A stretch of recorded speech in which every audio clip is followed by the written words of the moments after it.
Donald Trump meets Putin in Finland. What does their body language reveal? Donald Trump met Vladimir Putin in Finland today, with the eyes of the world on the two men. The US president is attending his first face-to-face meeting with Russia's leader this year. Before holding the meeting behind closed doors, the two leaders briefly spoke to reporters, with video footage of the short chat beamed around the world. But what does Donald Trump, 72, really think of Vladimir Putin, 65? A body language expert has offered analysis of the two men's historic meeting.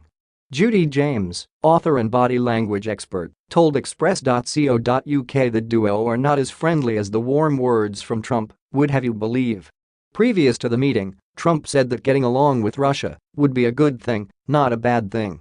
She said, if the May-Trump summit looked chilly, this Trump-Putin meeting looked buried under a thick layer of permafrost. Both men arrived performing the kind of alpha posturing you normally see in a boxing ring, swaggering with puff chests, and in Trump's case a mouth clamp plus what was bordering on a scowl to camera as both pulled at their jackets in what is commonly a prepare-to-fight ritual. In the room for the photo call, though they looked more like a sullen, divorcing couple at crisis counseling. Putin was especially sphinx-like, returning little of the sparse eye contact he received from Trump and maintaining a poker face even after Trump's soccer flattery was being translated for him. Trump sat in his usual Trump slump pose with his legs splayed and his fingers in downward steeple position to register macho dominance, but this time his fingertips tapped together throughout, which is a sign of impatience. Putin adopted a more elegant power pose, sitting upright with one elbow on the arm of the chair, but as Trump spoke Putin's other hands clasped the lower strut of the chair arm, as though irritation could have been making him keen to go. He also performed some impatience rituals like scratching up his cuff and finger fiddling.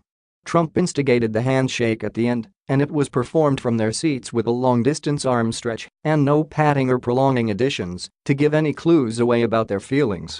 The two men looked annoyed. When they last met, their body language was cool and slightly awkward, but in dramatic fashion Putin leaned right out of his chair to whisper and chat to Trump with a smile on his face once the cameras were finished to signal a more off-screen friendship bond. This time the two men sat rigid in their seats with absolutely no eye contact or communication when the lights were turned off. This could be a ploy. It could be about pre-meeting posturing, and the men could emerge showing friendship signals suggesting they'd each fought hard before allowing themselves to bond.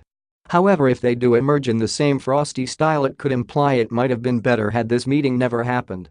Trump has a complicated relationship with Russia thanks to accusations from the FBI of meddling from the communist country into the elections which won him his presidency. Hours before he sat down with Putin, Donald tweeted, President Obama thought that crooked Hillary was going to win the election, so when he was informed by the FBI about Russian meddling, he said it couldn't happen, was no big deal, and did nothing about it. When I won it became a big deal, and the rigged witch hunt headed by Strzok. Our relationship with Russia has never been worse thanks to many years of US foolishness and stupidity, and now, the rigged witch hunt